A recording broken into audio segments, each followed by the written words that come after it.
Welcome to amazing Thailand and welcome to Phuket. I've known this region since my childhood, as the biggest part of my family have been living here for over 3 decades. What used to be a rather unknown island in Southeast Asia has become a world-famous holiday destination with many beaches and an amazing nature and cultural life. During my last family visit, I took some extra time off to show you around a little and visit almost all beaches, and also to give you an idea of the island and its hinterland. So pack your bags and let's go to Southeast Asia. Come with me to Phuket.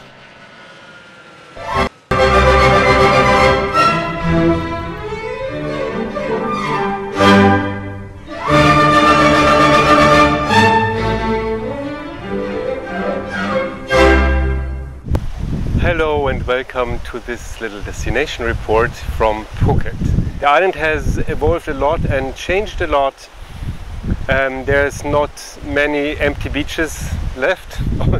Also on these islands that you see in the far back, maybe over there, there's not many empty beaches left, but still the island is really beautiful and the beaches are really still stunning. And I want to show you around a little this island, have a look at the beaches together with me and explore the island a little bit. Come with me to Phuket. And here we start our tour. On the short way to our first beach, Nai Harn, we pass by this little spot, Nui Beach. It's an idyllic place during high tide when the waves play around those big rocks. At low tide, however, it's less appealing, but I guess romance doesn't mind those little details. And here we are at Nai Harn Beach at the southern tip of Phuket. It's a very nice beach with lots of space and not many hotels around, so normally you have a lot of the beach to yourself. However, you should always be a bit careful about the currents in this bay, because they can get quite strong over here. But like everywhere along the west coast, prepare for breathtaking sunsets. And of course there's a lot of little restaurants in the back of the beach, just behind the little trees. You find a lot of small restaurants and actually all of them have great food. So no matter where you go, where you eat, it's always good. And you must know that in Thailand, street food is safe food. You can always eat from the street vendors. It's fantastic food. Often better than in the restaurants. Next stop, Rawai Beach. Not for swimming, but for boat rides and more great food. One of the starting points to get to one of those smaller islands out there is Rawai Beach. And this is Rawai Beach. It's a very long beach and you can see there's a lot of boats. This is not so much for swimming, although there's quite a lot of hotels around here. But the sand, I mean the water inside, the water is nice, but the sand is really kind of muddy. It's not a very nice quality when you step on it, so this would not be my beach to go to.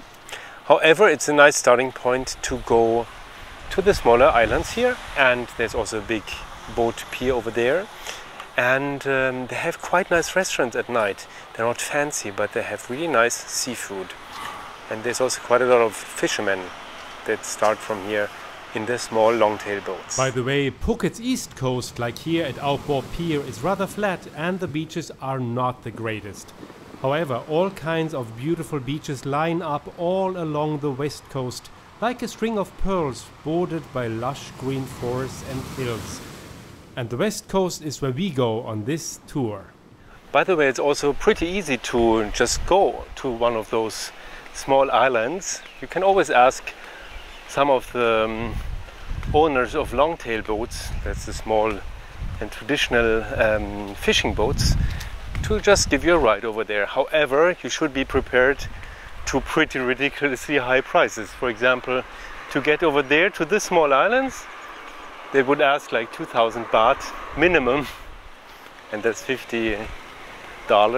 And yeah.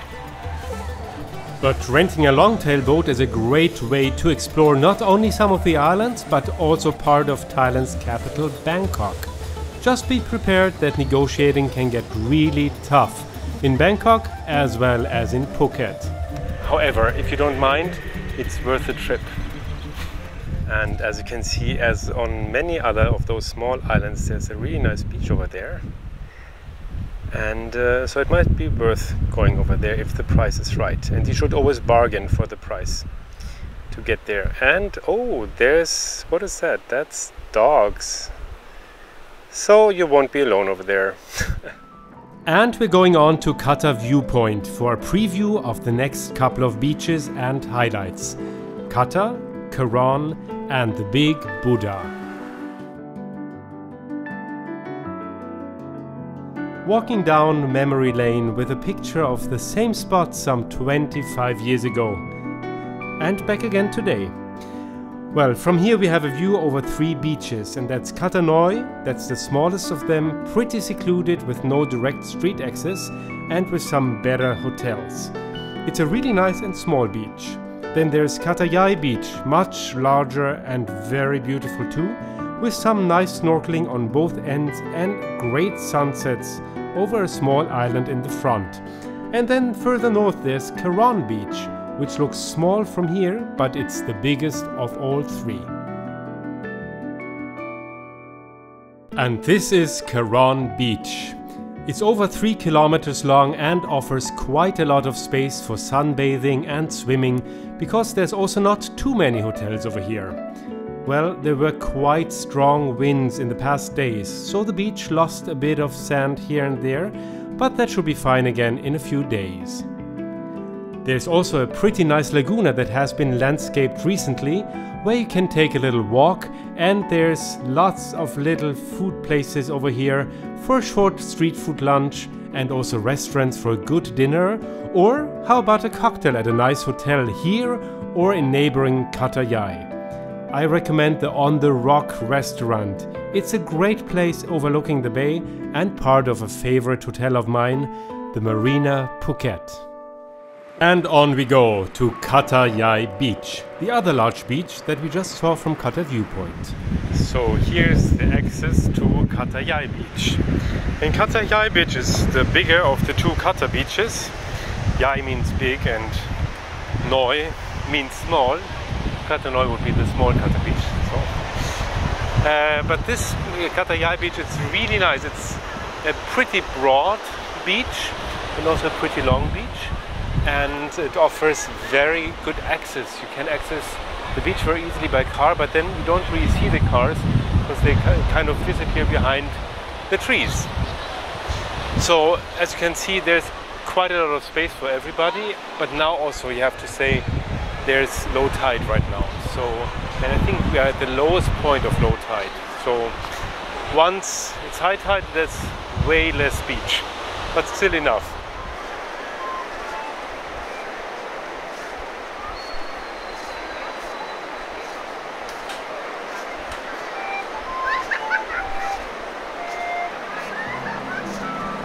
All 3 beaches here offer good and safe swimming and lots of restaurants. They're great for families with various entertainment options, and yet without the big party life of Patong Beach, which we'll be visiting a bit later. But now let's move on to a major attraction of the island, the Big Buddha. So here we are at the Big Buddha in Phuket. Well, the Big Buddha is a pretty new addition to the sites of Phuket. It's not super new because actually construction started already in 2002. But it's still under construction and it's gonna take some while as well, because it's all financed with private support. That means you can buy every single stone that would be put into this construction. And so you can buy some gold leaves, yes. But you can also buy huge marble stones and buy some little mosaic pieces that would come onto the Buddha or one of the Buddhas around. Well, you're invited to do that or just visit it. It's always really stunning from here.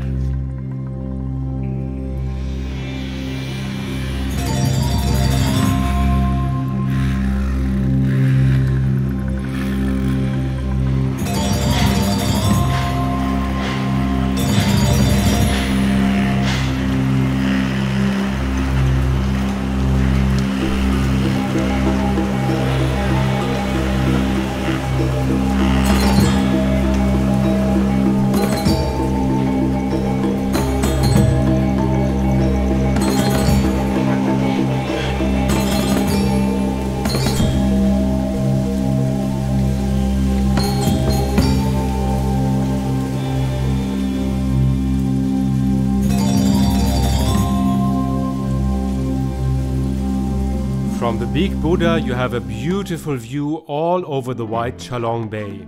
In the left corner you can also see the bay from the other side. Now let's have a look at all the islands from here. So this is Golon, and then there's Kohe, which is also known as Coral Island, which sounds great. So it's popular with day visitors. Well, unfortunately most of the corals are dead over here. There were tourists walking over the reef for 30 years, so the corals didn't really survive. And also the beach is full of coral chunks, so that's not really fantastic. But the name sounds nice, so it's still popular. Then further in the very far background is Go Racha, a private island with a luxury hotel and day tours going there too, with 2 fantastic beaches. And then on the other side you see Go Mai Thon, which is also very beautiful with a really stunning beach on the other side of the island. So this is Chalong Bay, and there's the big boat pier in the center of the bay for boats to many other beautiful islands. And on we go, now to the biggest, most popular and most well-known part of Phuket, Patong. Patong Bay stretches over a couple of kilometers from north to south, starting with Kalim in the north and Patong in the south. So let's start in Kalim.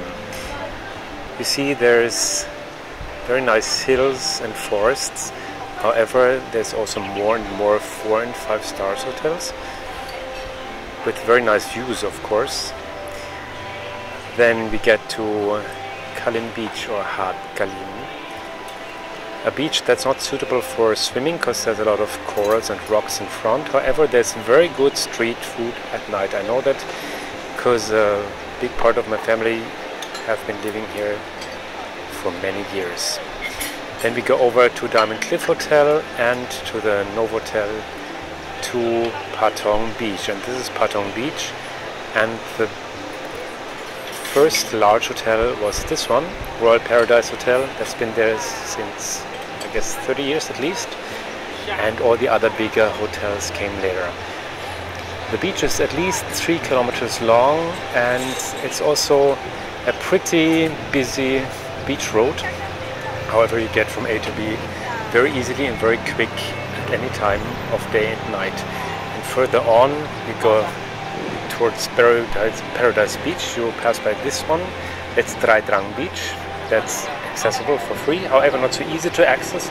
And then there's the little restaurants over here where I'm sitting on the way to Paradise Beach. And here we have the direct pictures from Patong Beach. So this is the beach. It goes down all the way, for sure 3 kilometers, all the way down there. And today was supposed to be a really rainy day. Forecast was 90% rain all over the day. Well, that didn't really happen. It was sunny and actually blue skies until now. Now we have a little overcast. Anyway, it's a very nice beach. There's a lot of people here, but the beach is so big that they really don't get too crowded. The beach doesn't get too crowded. So this is Patong Beach. But Patong is not only famous for its wide beach. There's endless shopping options as well, with the brand new central department store or the fun John Selong Mall that houses many little boutiques and big department stores built around a large open-air plaza complete with fountains and a full-scale sales ship in the center. There's a big fresh market as well as hundreds of small street shops. There's high-end restaurants and elegant cocktail lounges and some great street food places that are open until the early mornings. But of course there's also that infamous part of nightlife here, or what at least in my opinion is the not so great part of it, with countless beer bars and go-go bars. But they're all gathered more or less in one big entertainment street, the Bangla Road. And that's just one street out of hundreds where you don't find such kind of entertainment. So you're actually not forced to go there during your vacation. I'm sitting here in one of 5 or so restaurants on the way from Patong to Paradise Beach. Paradise Beach is a rather small yet nice beach, but they charge 200 baht entrance fee, which I find a little overpriced, but that's a matter of taste, I guess. Anyway, these restaurants on the way to Paradise Beach, which is in the southwest of Patong. It's a very nice place. All these restaurants have a fantastic view over to Patong and Kalim beaches, and you overlook the whole bay, which is really beautiful, and it's a total recommendation. You should really go here. There's almost nobody sitting here, and it's not overpriced at all, and you just will have the most beautiful view of Patong. Now that we've arrived in the middle of the western coastline, let's just make a detour to the island's capital, Phuket Town, where you can easily spend a full day. Outside the center you'll find some good shopping malls with international shops and stylish cafes, and there's also a very beautiful temple, the Wat Chalong, a temple from the early 19th century. In the old town you'll find beautiful old houses in Sino-Portuguese style from the late 19th century that have been restored, and you can walk through some colorful streets, have a cold brew coffee and do some shopping for high quality handcrafted goods before finishing off with a dinner at a nice restaurant. By the way, despite some beautiful colonial architecture, Phuket has never been part of any Western colony. It's been part of Thailand, or the Kingdom of Siam, since the 13th century.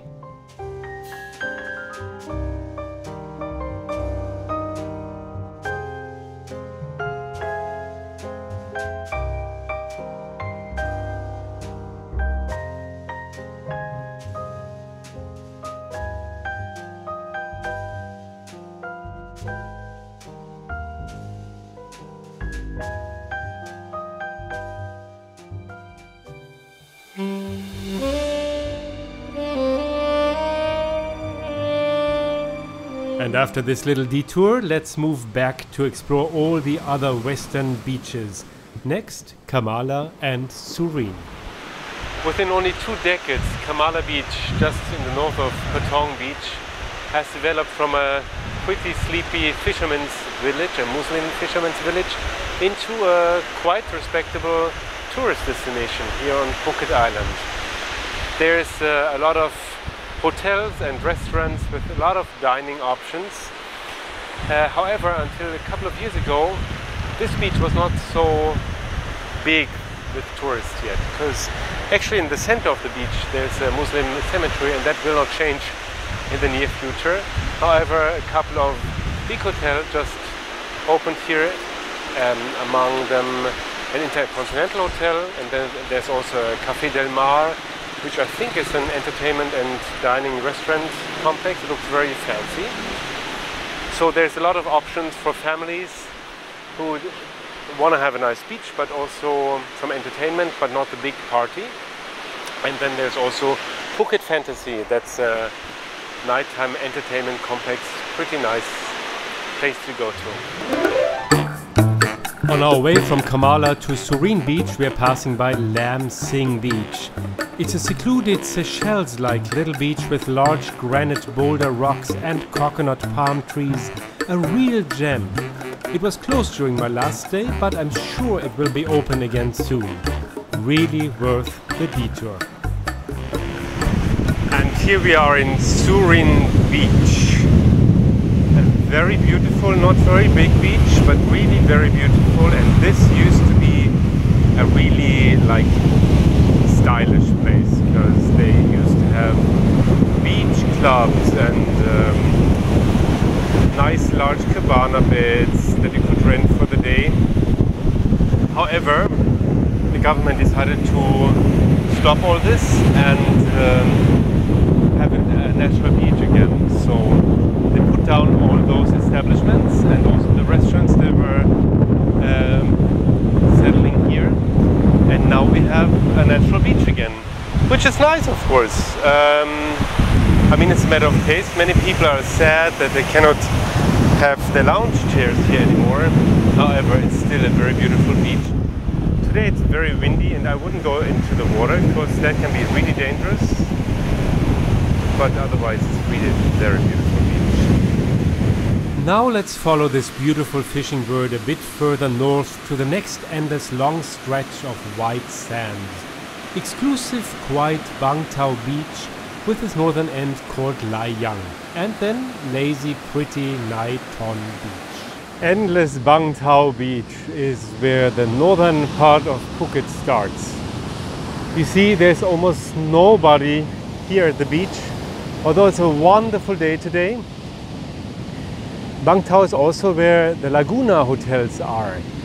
Laguna hotels is hotels like Yusitani, Mövenpick and a couple of other hotels of hotel chains mostly that came together to settle down on this part of the island that has a very big laguna in the background. And that's really a very nice spot. It's very well done, very nicely landscaped. And this whole beach is more for people who don't want to have party, but a very high quality accommodation and still have a very beautiful beach. It's a little far away from other towns on Phuket. So if you really want to have a nice holiday for the family and just relax quietly, this would be the place to go for you.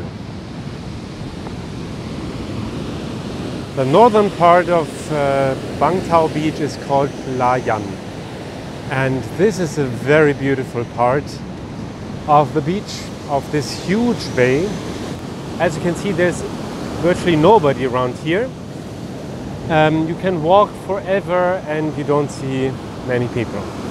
So this is, I guess, my most favorite beach on Phuket, and it's totally worth a detour, maybe for a whole day. It's really worth it, and you have a little creek in the backside of the beach. You're likely to see some wildlife as well, hopefully no crocodiles, and I'm sure you're gonna enjoy.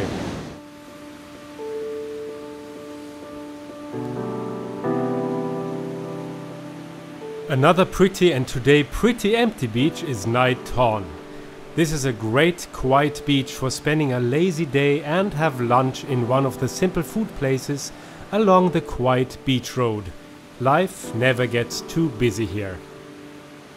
And look over there, we're lucky. This is Thai Airways' daily 10 AM service to Bangkok, for which they mostly use their beautiful Boeing 747. It's a really great flight which I've taken many times, so have a look at my channel. There's a video that shows how to enjoy their first class cabin in the nose of the jumbo jet without spending lots of money. It's really worth a try, and I'll show you the trick how to sit first class. You can see it's a pretty empty beach. Now we have low season, however the weather is wonderful.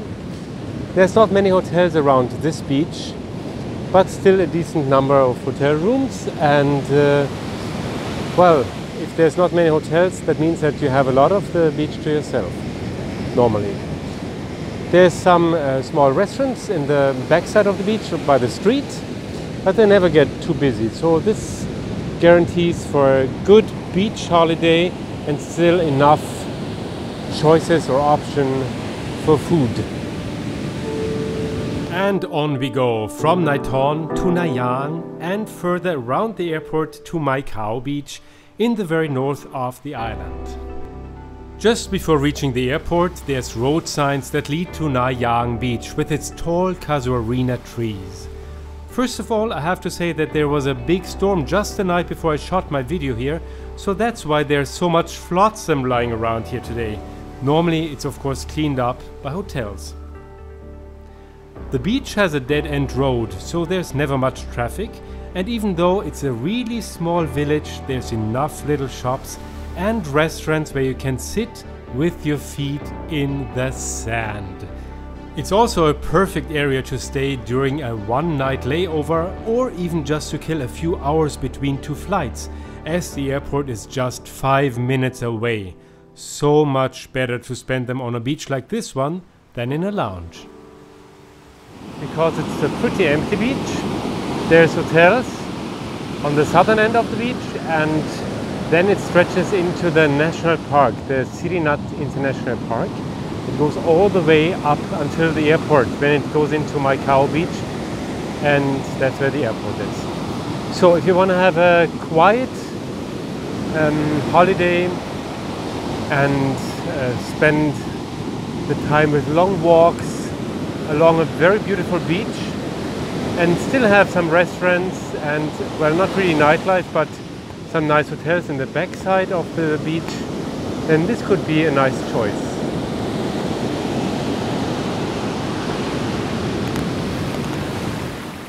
Now, isn't this a beautiful pool?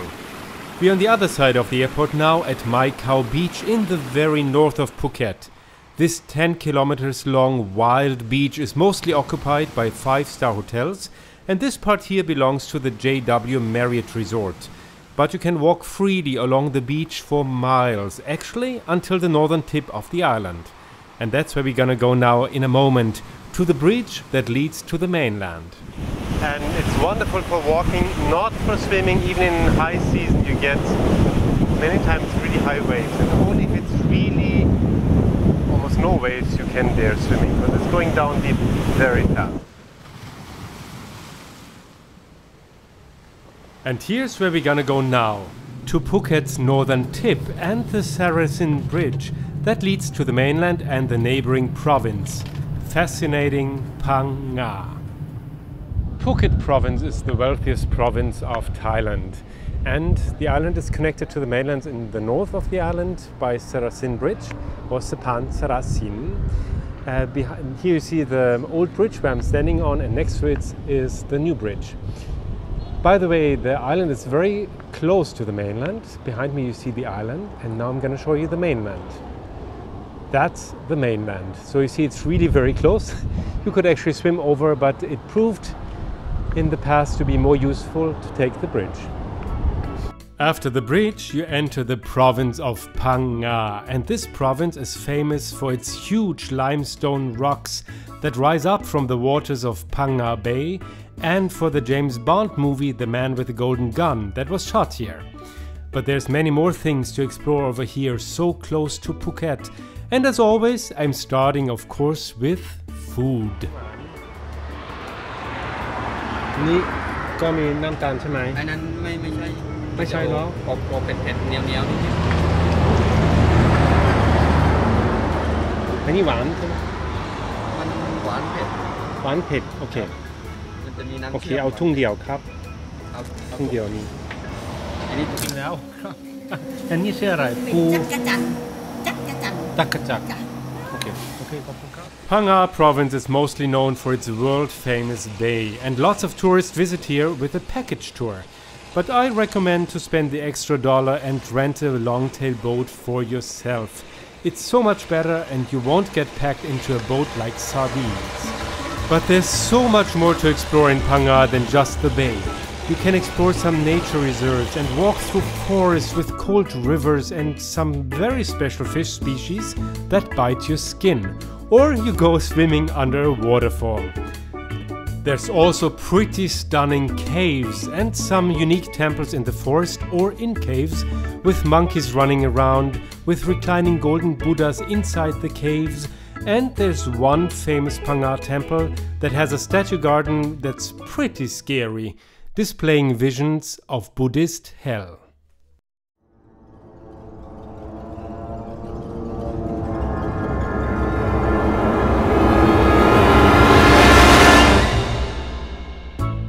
Well, having seen that, we're finally going to our last highlight destination back in Phuket, the airport beach. It's part of Mai Khao Beach, just in front of Phuket International Airport, with lots of planes to spot, and in rainy season they mostly take off over the beach, while in winter they come in mostly from the sea. And here we are at a place that I would call plane spotter's paradise, because just over here, a couple of 100 meters, you have wonderful planes at the airport, and then here you have this paradise beach. It's not called Paradise Beach, but it's like a paradise beach. And however, you should not swim here any time of the year, because no matter when you come here, the currents are extremely strong and the waves are extremely high, so that's not recommended at all, and actually it's forbidden.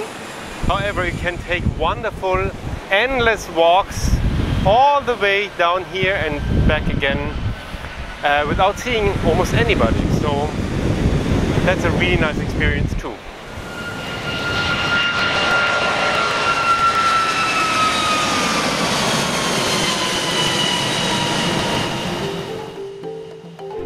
Phuket Airport has developed a lot.